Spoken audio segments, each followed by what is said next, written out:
Welcome to the Milan Edit 2026. Today I'm in conversation with an extraordinary woman who sits at this intersection of design, where she is the president of Salone del Mobile, one of the best and the biggest events that the world sees, and also leading her family brand, Porro.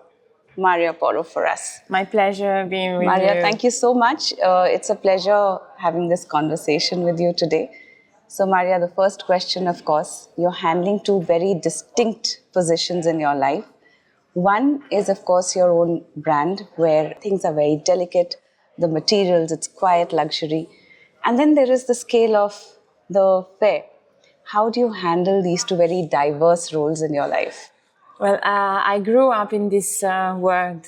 I'm the fourth generation of the Porro family. My company is 101 years old. Congratulations. And thank you. And Porro was participating to Salone since the first edition.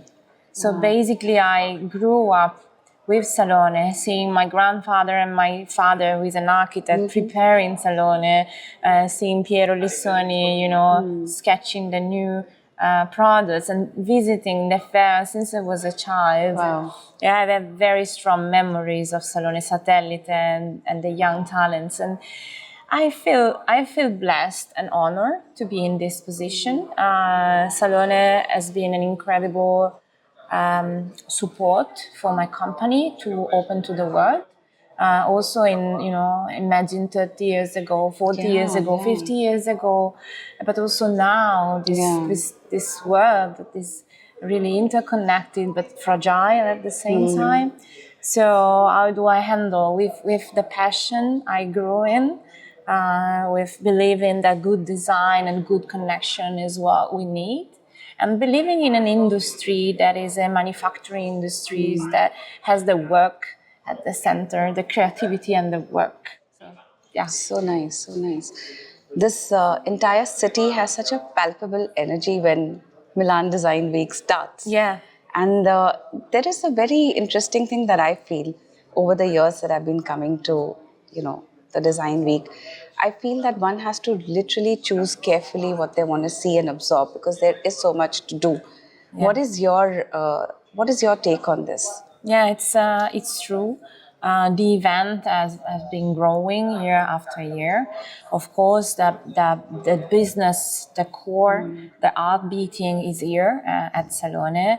But then companies and brands, also from other fields, organize installations, events, because somehow Salone is able to bring an incredible profiled crowd to Milano. At the same time, the city itself is interconnected with the industry of design. So in Milano, there are a lot of design firms, architectural firms. There's a creative community which lives in Milano. And also, if you think about the capacity of building not only furniture, which we do very well, but also the structures, the installation. There's a quality in the set design. Yes. I'm a set designer as a background, so I'm a little bit proud of this.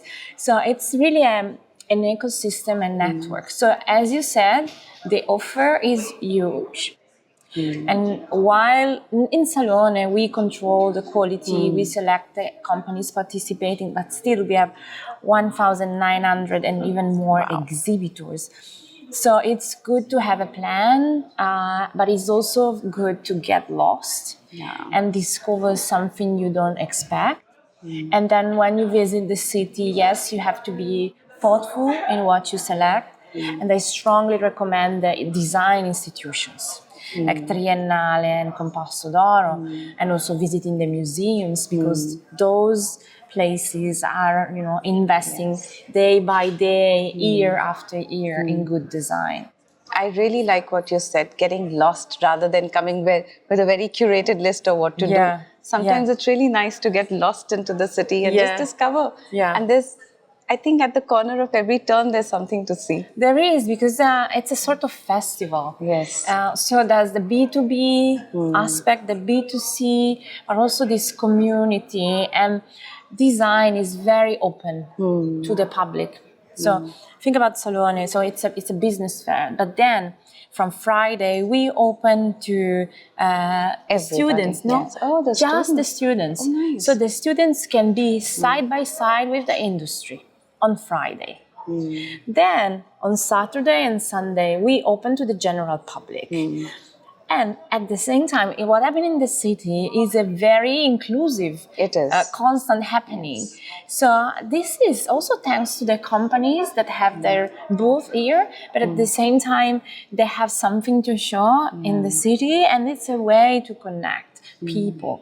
Yes, so I think that's it's special. It's special. You also mentioned that, there's a process of selection of who will exhibit here. And Yeah. while I'm sure there is a way of selection, but is there any intangible thing that, what is it that you look for in a company? Something which is... You have to know from inside the mechanism. So to get a space in Salone is not a matter of money. So it's not the company offering the highest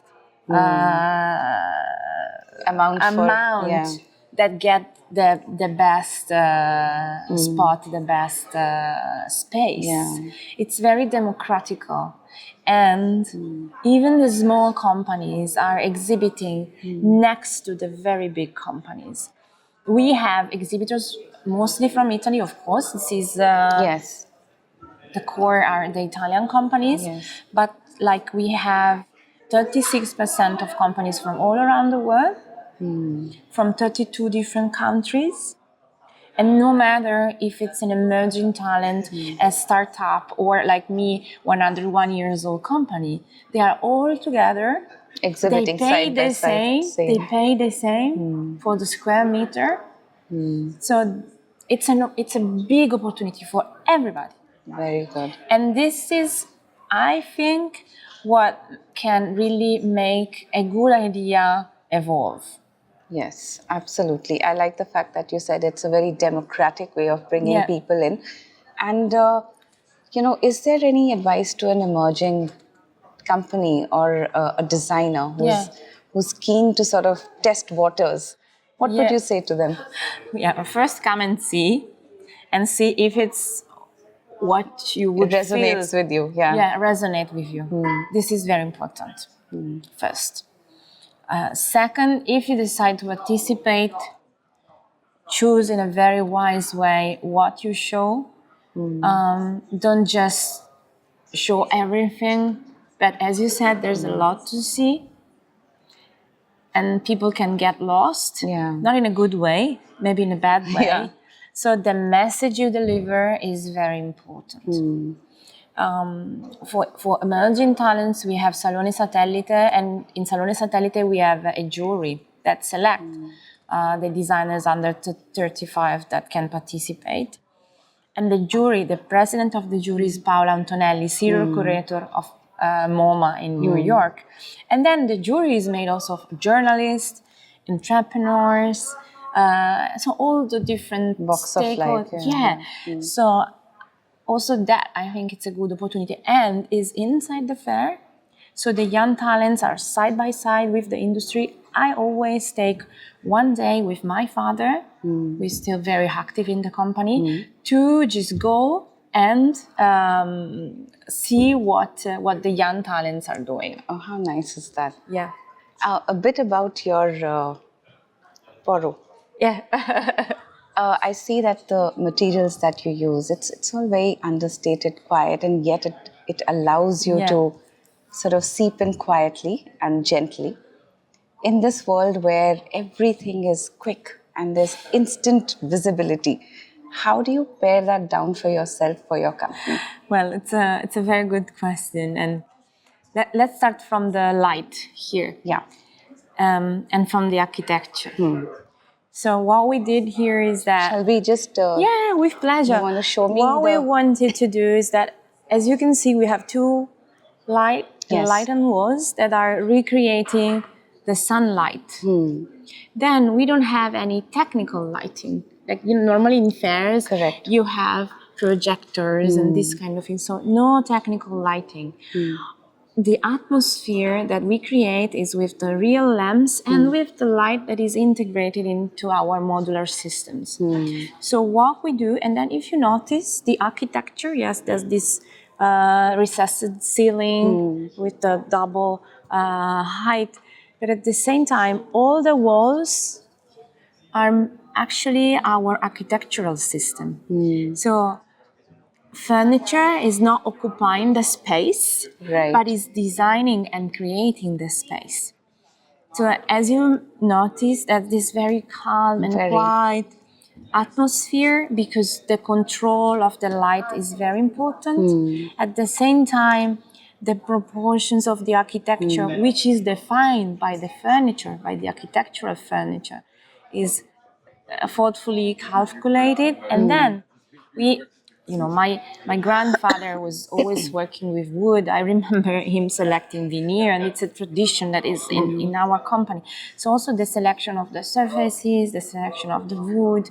We internally handle the staining the wood and coloring the wood and the matte finishings and glossy finishing. So it's really every single detail is curated, but at the same time, if you zoom out, also the landscape. Yes. So we think at the smallest inch part that we personally internally design, and then we also think on the if you zoom out and you look at the complete pictures, we also take care about the landscape. I don't know if it makes sense. Of course to you. it does, because when I walked in the morning, this is the first thing I noticed, that there were no proper, those technical lighting and architectural lighting. And I knew that you've created this absolutely natural element from both the ends. Yeah. I think that's spectacular. So this is part of your set designing? Yes. Yeah. I think that my background and my previous career is influencing a lot what I do, and I'm happy I can bring to a company which is old. No, but I think first of all, many congratulations on completing 101 years. I think that's incredible. Thank you. And to continue that legacy and make it shine even more. Yeah. I think that's brilliant. And then handling Salone also. I think what is the secret sauce The secret sauce for you to be handling so many different roles? Just being real. Just being real. Which you are. You're very warm. No, and be surrounded by good people. By good people. I have a great team at Porro. I have a great team at Salone. I have the opportunity to, confront with people like you. That's so kind of you. It's all about people at the end. I think you're absolutely right. That vibe. And I must say, your place is so calming and very meditative. It just makes me want to sit quietly and enjoy it. You are more than welcome and stay all the day. Oh my God, I'm going to take that offer on. How sweet. So I'm going to ask you one final question. Okay. It's in two parts. Okay. When you have a visitor coming into Porro, not just here, but generally Porro, what is that one emotion you want them to leave with? And when you have a visitor coming into Salone, what is that one emotion that you want them to leave with? You really centered the point, because all our effort is about the person that is in front of us, in Porro and in Salone. This is very important. Time is so precious. People are traveling from all around the world to come here. So what I'm very proud is, if I talk about my company, so I put the Porro hat, what I'm very proud about is the factory.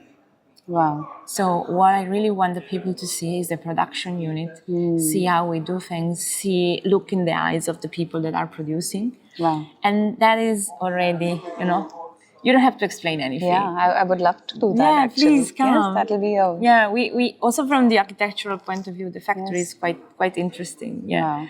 Yeah, we work in natural light. Oh my God. We don't have, like here, we don't have electrical lighting, and thanks to the architecture, we work in natural. That really speaks volumes about the brand as such. Yeah.